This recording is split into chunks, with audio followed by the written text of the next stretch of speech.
anxiety is what happens when you fear what could happen. But stress means there's something that matters to you. You care. We sometimes need to embrace stress. No, I actually care. Huh. That's why I'm stressed.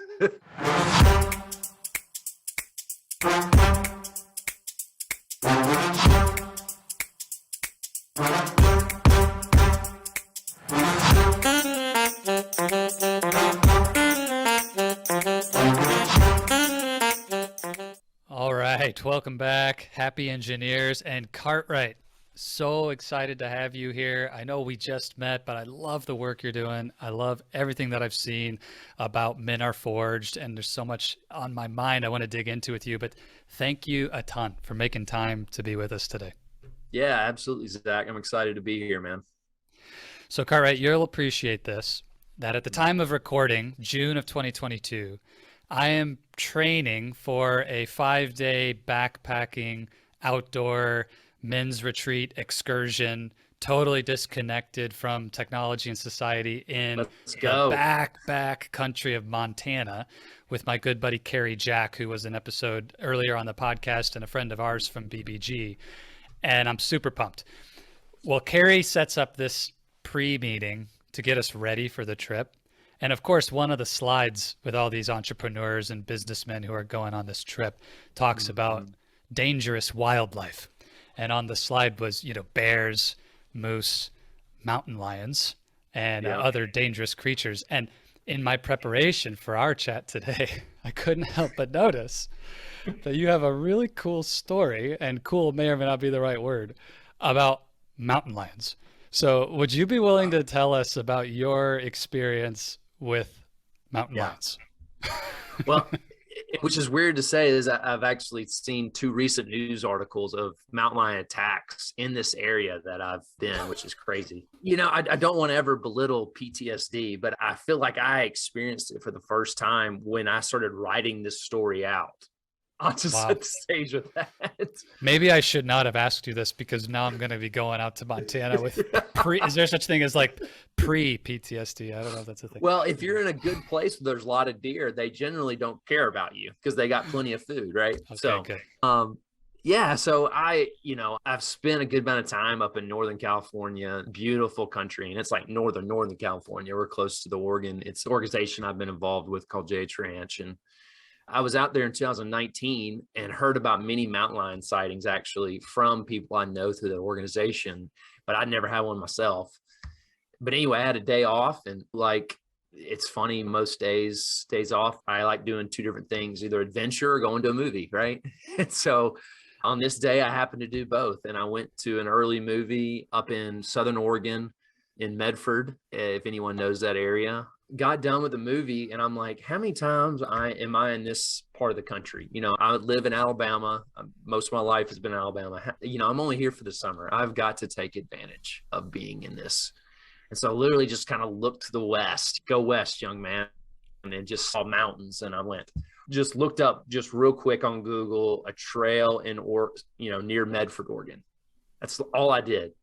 Got in my rental car, found the road back up in there, and it literally transitioned from paved asphalt 2-lane to then all of a sudden 1 lane, and then all of a sudden dirt with cliffs off the side. But I found the trailhead, no phone service, and it was thick terrain, dark of the moon kind of type canvas, but just beautiful, just peaceful. I think I saw maybe 2 people the whole time on this trail. Well, anyway, in my very excited desire for adventure, right, I kind of glanced at what the trail length was. If anyone who's, can calculate quickly their own capacity, how many miles is a hike in general in this type of terrain. So I saw 5 miles. I'm like, that's easy afternoon hike, quick. Well, literally that I find out a couple of hours into this hike that was one way. And so it's 10 miles round trip. So it's like this long hike, and actually connects to the Pacific Crest Trail. If anybody knows, that's the one that runs from Mexico to Canada. And but then it cuts off and it goes on this ridge up to a peak, this beautiful peak in Oregon. And you could actually see Mount Shasta, which is in California, another 14-footer, beautiful snow-capped mountain, even in the summers. But anyway, so I do this. It's a beautiful view. I had a blast. My water's getting low, of course, because I only packed, an Nalgene for a 5-mile hike, right? And I'm kind of thinking, well, how can I cut off? Like I said, it goes like this, like a 7, like a backwards 7, right? And so I'm like, I could feel the criticism in my head. I could feel somebody like shaming when I do this. It's like, because you don't go off trail, leave no trace, right? And there's a reason why we don't, because, right, if we people went wherever we wanted, we wouldn't have the beautiful terrain that I liked. And I'm sure, Zach, you like to hike in, right? Oh, man. Okay, well, let's pause for 1 second, because this is a beautiful stage setting intro. Here you are, packed for half the distance you actually need to cover. Water's low, beautiful scenery. Like, how much gear are we talking? Just, did you have a pack with you, anything, or some food, snacks, anything at all? Or is it just you and an Nalgene bottle? Like, tell us a little bit more what you got. I had a backpack, probably with a notepad, because I love to journal on hikes, right? Great for survival, the notepad, really. Exactly. And probably protein bar or something. Okay, I love this. So getting late in the afternoon, your invincibility journal and protein bar are now going to take a shortcut to get home. Okay. Right. Keep going. Right. Because I know I'm like, deep, I've got an amazing sense of direction. Of course. Right? Just pat myself on the back. I'm going to find that trail. So, and most people know this area. These mountainsides have these, I wish I can remember the name of the brush. And it's very rigid, like ankle deep brush. And so literally I'm not walking down. I'm like hopping to areas, basically asking for a broken ankle in the middle of the woods of Oregon, right? I mean, so I'm not really giving myself any favors here. So I pop out eventually to this, like I said, overhang brush. It's really dark, and there's this little trail. And as anyone knows, that's a deer trail.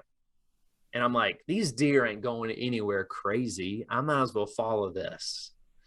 And then right as I did that, I had the thought of, oh no, there's somebody else who likes to hang around deer trails for food. And I'm like, no big deal. Anyway, so I'm like, as I'm walking, not a big, never seen one. And oh man, I'm starting to, I'm starting to feel it. I'm back there right now. I have that thought. My hair stands up, and I'm like, okay, it's time to go back to find the trail. I don't think I'm too far, which I really wasn't, but I kind of start working my way up back, and I'm not really going straight up. And I look up and I see kind of on the pine straw, it looks like 2 very white thing. And I think it's like some type of bottle that somebody camped nearby. And that kind of gave me some hope. And I look down, and there's 2 hip bones of a baby fawn bear. And I'm like, he just had a snack here. He just had a snack. That's it. And I keep walking, and literally I come around the corner, and this is an enclosed area, and about from me 20 feet away is a pile of deer bones. And then when I say a pile, there's only one animal that eats deer like that. I immediately just did not have a millennial moment where I wanted to take a selfie in that, right? I was not thinking, let's find an Instagram worthy. Not at all. Not at all. Survival mode. Get out, pick up a stick and a rock, and keep your head on a swivel and move fast. But don't freak out, run, be intentional. So don't look like prey, right? Well, thankfully I come about 50 yards out of that, kind of keep them in, and I see a rock perched up, and I go and climb up to that rock and see the trail that I had climbed up. And I'm like, thank you, Lord. All right, let's get back. And thankfully that is the climax of the story and nothing else. I didn't have to fight my way out. And literally that's what I think about. What did I just get away with? I finished the hike, had to hike back down for another hour. And I felt the entire time like I was being watched, which could have been psychological, or could have been that mountain lion sitting there figuring out whether it was food or not. Wow.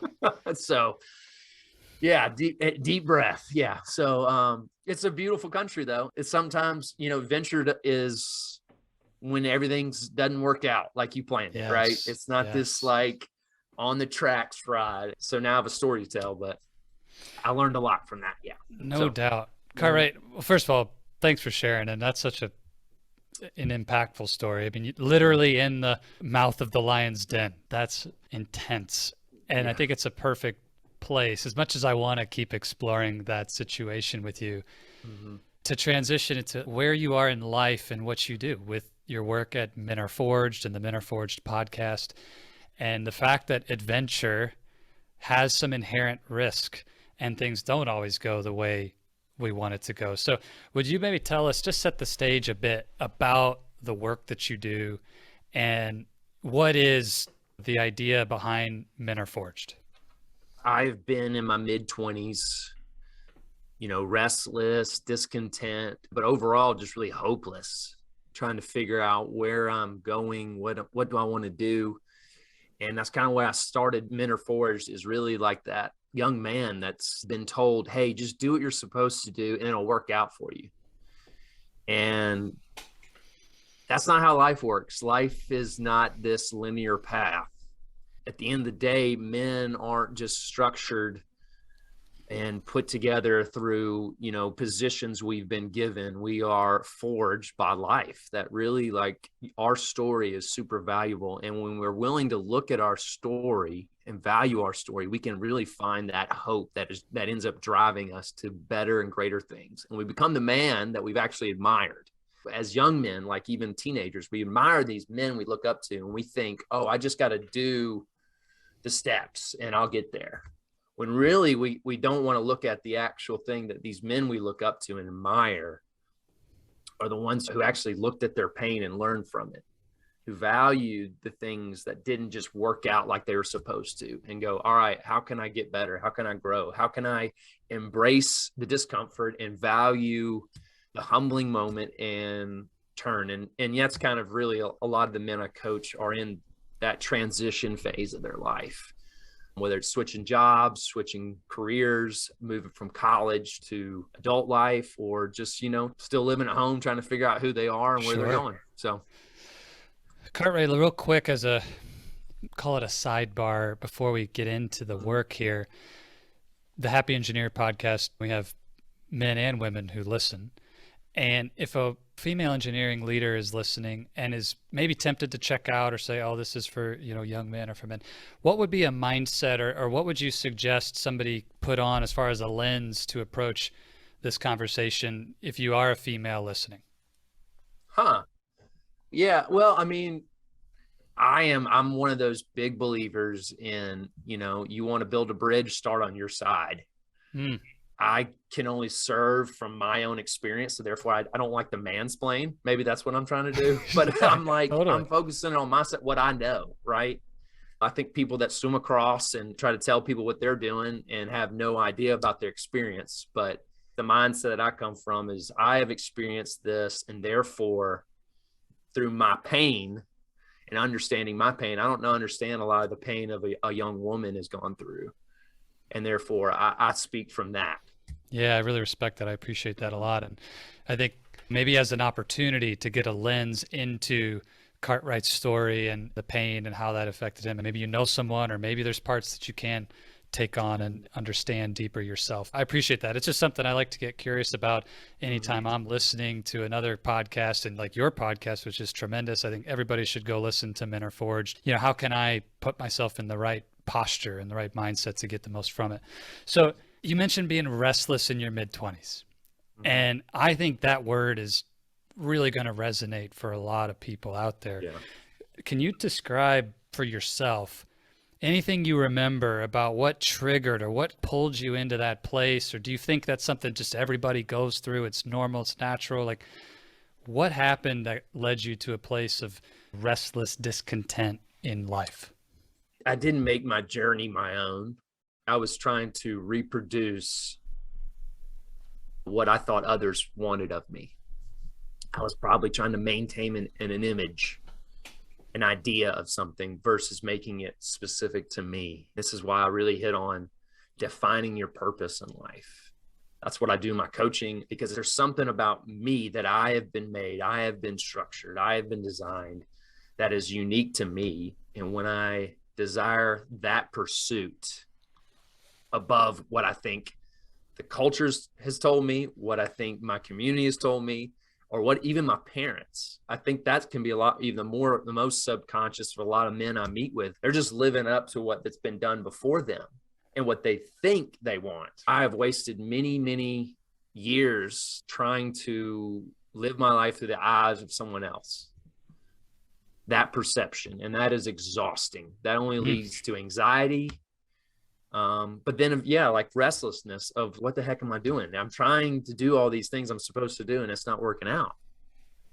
I still feel discontent. I still feel restless. But I think those are the moments where we can actually, if we really lean into them, understand them, that's when that could create really powerful change. It's what led me to here today. I think probably one of the biggest revelations I had that moment when I really was my rival mindset. Once I get here, I'll be happy. Once I have this, and that's just death. And that's why the men are forged is almost like a forging. It's a constant thing. It's a constant. We are an author of this I like a lot is John Eldredge. He loves to talk about the unfinished mindset. Like we need to believe that we're unfinished, and that's a good thing. But so much as men, we go like, I want to be perceived like I got it all together. And that's just boring. Two, it's, you're only going to lead to anxiety. You're only going to compare yourself to others. You're only going to live according to what someone else thinks and not be personal. Let me come back to this point, because I think it's true. And I see it in my coaching as well, that we fall into the trap of living a life that someone else set out for us to live rather than our own authentic journey. But Cartwright, I'm curious, for your experience as a coach and with the work you do you believe that it's possible to come out of the home and the household, in your childhood years, and your parents are nurturing you and raising you up and training you, and you're learning how to integrate into culture and society around you and whatever upbringing you have? Is it possible to come out of that at age 18 or maybe 22, 23 when we finish college and not default to some paradigm or worldview that was put there by all those influences? I mean, have you ever met somebody who escapes that trap? I want to say it's rare. That's why I think this message that I'm pursuing is so important, because so many don't, right? I had amazing parents who loved me, and that's not discrediting them, but they did what they knew. And then there's the stepping into becoming my own man, right? In that journey, it's an interesting question, because I do meet people who grew up with parents that valued, and I think I'm not a parent, but I imagine this is the tension they all live in, is how do I be the safe place to land, but also the biggest catalyst in my child's life for their growth and their pursuit, right? Too much creates codependency, small people that can't take on risk or challenge. And this over here, it creates like too much hard, resistant. We know the father that's like kicking them out and treating them poorly, just, go get a job at 12, like that kind of stuff, right? There's got to be a balance to really understanding self. And I think what you talk about as well as is like not training behaviors, but mindsets. Like mindsets will take you so much farther than a good behavior will. Oof. Those strong mindsets, and teaching them like valuing to think independently. So when you asked that question, I thought of a friend who I actually interviewed on a podcast who like just sold a startup. His dad was all about like, hey, go in the backyard and just build a tree house. Just take risks, go after it, learn how to fall here so that you fall well in adulthood, and just providing that safe place for your kids to fail and fail well. And so I think it's possible, but it is rare. And there's a lot of our adulthood is unlearning some things. I would say there's a lot of values put into me because of my parents, some morality that's good and beautiful, but mindsets for my overall long-term success, lasting success, that's something I had to learn in adulthood. So you help these young men, and I'm sure middle-aged and old men, right? Somewhat of this topic is age independent. This question of defining and understanding purpose. So would you articulate a definition? What is purpose the way Cartwright sees it? I think it's this internal driver over an external. Kind of we hit on that before, but it's an internal driver that is driving you, pulling you in a direction that is soul fulfilling. That's probably the best way I could say it. That there's something that's you can only define from an internal perspective. That's the thing about like so many times, especially in our 20s, we define success on the outward, the material, career, money, success, right? We define it by what people have told us. And we don't find it from this internal drive of like, this is what I'm about. This is the things I want in life. And this is what I'm pursuing. And I will do things that only complement this. It creates a bigger yes internally that leads to little no's along the way that only point to a bigger yes, right? So an internal force driving us towards deeper and meaningful fulfillment, not measured by external standards. Yeah. Walk us through the journey. How do you go from clueless as to what that is to a sense of clarity and direction to that force? I kind of have three components of a purpose. Just kind of call it my 3P's of purpose, right? And the big one, I think, is the kind of the central pillar of it all is pain. Are you willing to look at your pain in your life? I have a firm belief that we are all on a redemptive journey. We're all part of a redemptive story. And our life there's things that are longing to be redeemed in us. Unfortunately, we do that by getting the better looking girl, the high paying job, big time position, and it's avoidance of our pain, walking around it. And so when we're willing to look at our pain in our life and really understand our life story, what has been good, bad, and I think of pain in three ways, really. It's failure. Yeah, we are terrified of failure, right? We live our lives avoiding failure, that fear of failure. And if we're willing to look at those failures, whether it's relationally, occupationally, or just personally, right? Next is traumas, and those are a little harder. The big T traumas or even the little T traumas. What are the little things that happen in our life that really it can help you understand why you did certain things, who you are?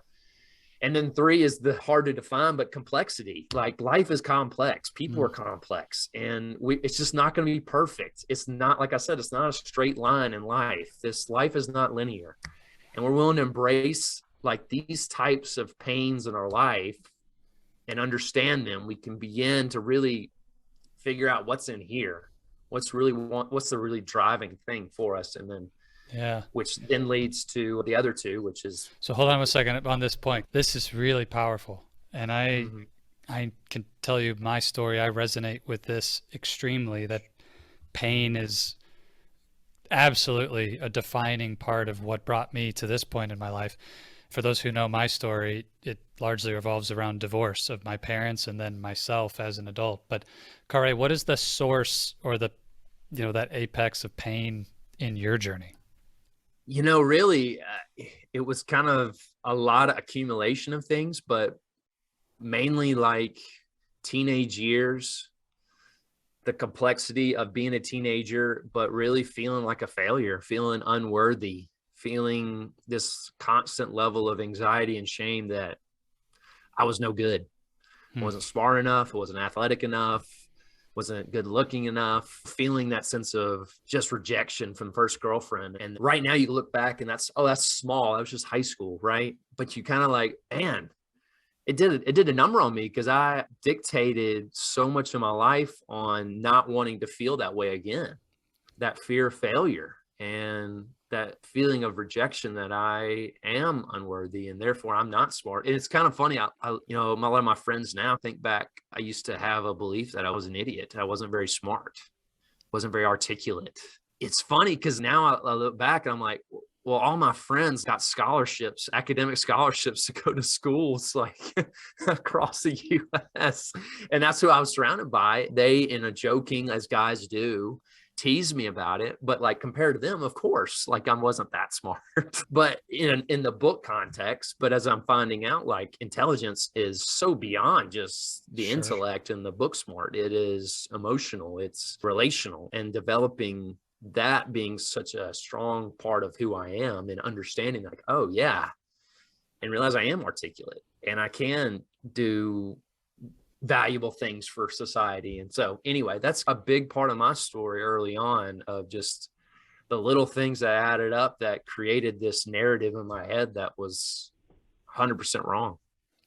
I really appreciate you being vulnerable, sharing that with us, Cartwright. And I'll just tell my side of that same coin. The opposite side of that coin is I was considered the smart guy, especially in high school and valedictorian, and I did get the academic scholarship to Purdue, and that was great. For anybody listening who might think that's the better side of that, well, that also created some fixed mindset patterns in me, of identity, not that I'm an idiot, but an identity that I always have to be the smartest person in the room in some cases. And I built a whole different set of problems in my life based off of this idea that I am always at the top of the class. And so, just maybe to build into the fact, like, pain can come from a lot of sources. It's not always like I'm an idiot. Sometimes being the smart one can create a different kind of pain, and I experienced that. But so pain is number one. We're talking about the 3P's of purpose. What's number two? Well, out of pain, I want to give credit to our man Rory Vaden, is that book, You Are Best Served to Serve the Person You Used to Be, right? When we understand our pain, we realize there are people like us experiencing that same thing. And I think at the core, like when I talk about purpose, I think there always has to be a impact and influence and a service of other people.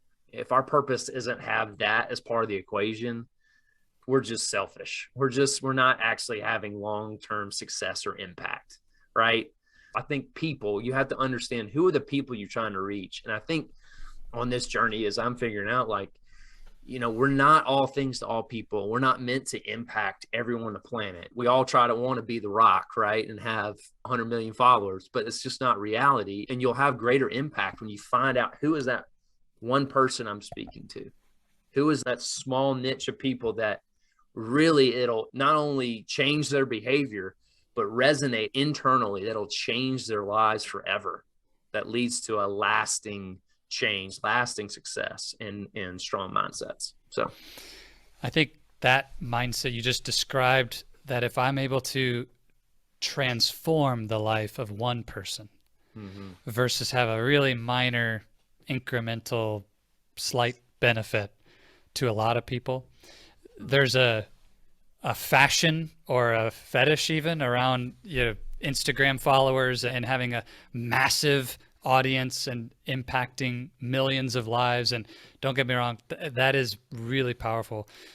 I have found what you said, though, to be true in my own experience, that every time I get in pursuit of big numbers, I actually feel emptier than if I simply come back to how can I make the biggest impact possible on one person in a way that they will never forget. So I just love that. I love what you're saying there. And kudos to Rory Vaden for this quote that you are most powerfully positioned to serve the person who you once were.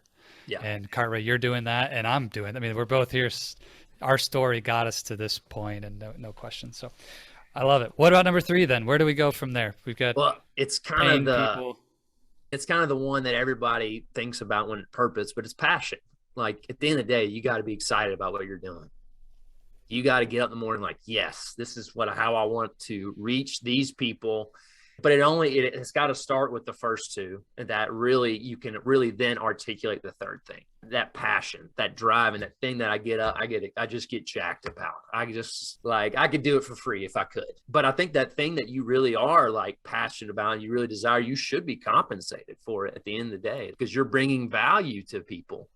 But I think I always got to start with the first two, because when you start articulating those, then that third thing you can start articulating what that is, and you can really create even a platform from it. So, yeah. Awesome. Yeah. To your point, passion gets the spotlight a lot of times. When you think about somebody who's purpose driven, we picture that passionate individual. and maybe passion gets more airtime than pain and people. And that might be, to your point, totally backwards in terms of Yep. our discovery and what creates depth to Mhm. purpose.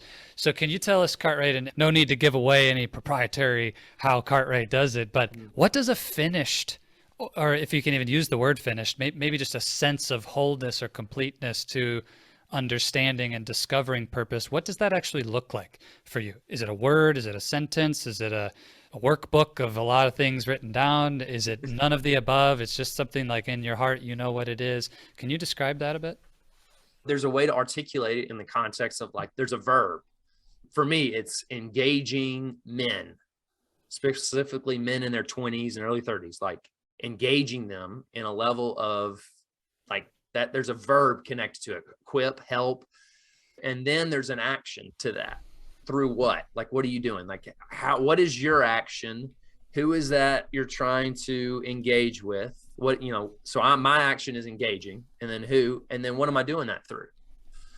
And that's where the passion in me, I do that through really my podcast. And the way I do that is just the podcast. If you listen to my podcast, is I love the story model, is I love hearing other men's stories that have gone before me, and they've lived their life and they found purpose through like some of the things we've talked about, understanding pain, building mindsets, taking massive action. That's been a big theme in a lot of my podcasts. I do that through the podcast. I do that through one-on-one coaching. And then a lot of times I'm trying to develop is just men in groups, because I think men in community is so valuable. I am so limited as one man. And I think when we learn from each other in a group setting, it's powerful. It really is.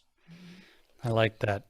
A verb, an action, the who, and through as a way to think about these pieces. And of course, I'll speak highly of Cartwright. And for anyone who's looking to create some of that, it's really helpful to work with a great coach in finding this and discovering this. These are difficult things to explore in isolation if you've never asked these questions before.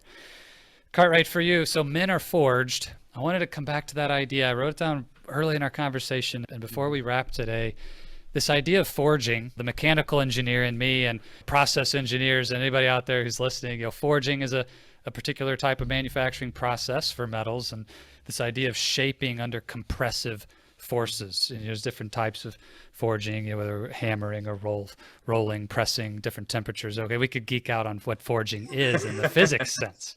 Yeah. But I would love to hear from you in your life as you're embodying the Men Are Forged brand and idea. Like, where are you feeling compressive forces in your life these days that's forging you?